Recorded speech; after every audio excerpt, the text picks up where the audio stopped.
Assalamualaikum warahmatullahi wabarakatuh. Hordoftoota kiyya kabajamoo akkam nagaa fayyaadhaa jirtu. Har'as viidiyoo bareedu tokko qabadhee isinii dhufeetu jira. Maaliif jettan shabakaan iddoo sana jidduutti dhaabbatee nama hedduu cinqaa jira. Shabakaan sawaadhaa haareetti dhufee jira. Shabakaan sawaadhaa ejjituu neelii irratti dhufee dalagee jira. Asumaan viidiyoo isin garsiifna akka itti dalisiifattanii asumaan viidiyoo keenya haga dhumaatitti nu hordofa. YouTube channel keenya subscribe godhuudhaan nu jajjabeessuu hin dagatina. Asumaan gara viidiyootti dabarra nu hordofa. Amma asuma gama barnoota keenyaatti dhufna. Nu hordofa isiniin jenna. Jalqaba keessatti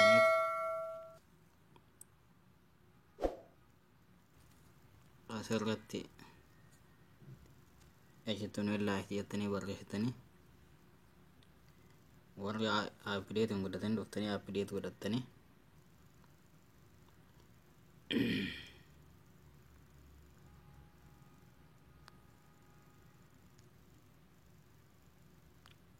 warri appideetiin godhatanii dhuftanii appideet godhattanii kan ammoo ani appideet godhadhee open jeetu maasee na dalagu jira isaan na dalagu jiranii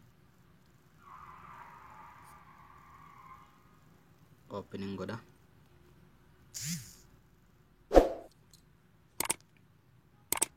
Kana dalagu jiraachuu isaa ni gartanii jechuudha. Amma inni dhaaba.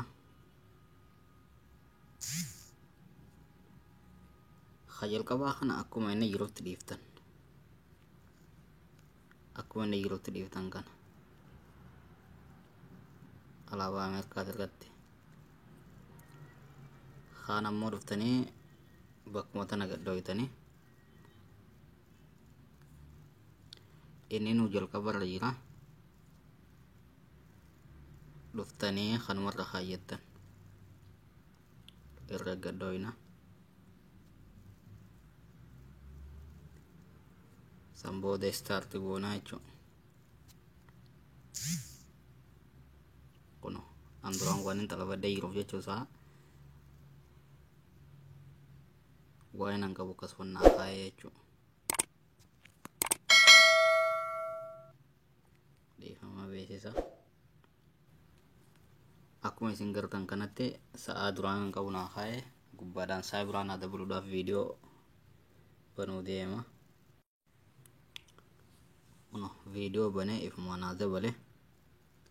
Ammallee sa'a dabalachuu waan barbaade kanaan tuqa san booda kanaan tuqa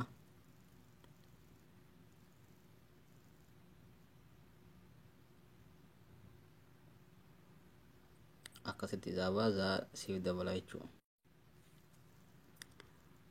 Haala kanatti itti fayyadamuu dandeeysanii isiniin jenna. Kanuma barnoonni keenya kan argaate waan nu hordoftaniif galatooma. YouTube channel keenya subscribe godhuudhaan jajjabeessuu hin dagatina. Assalamu alaikum warahmatullahi wabarakatuh.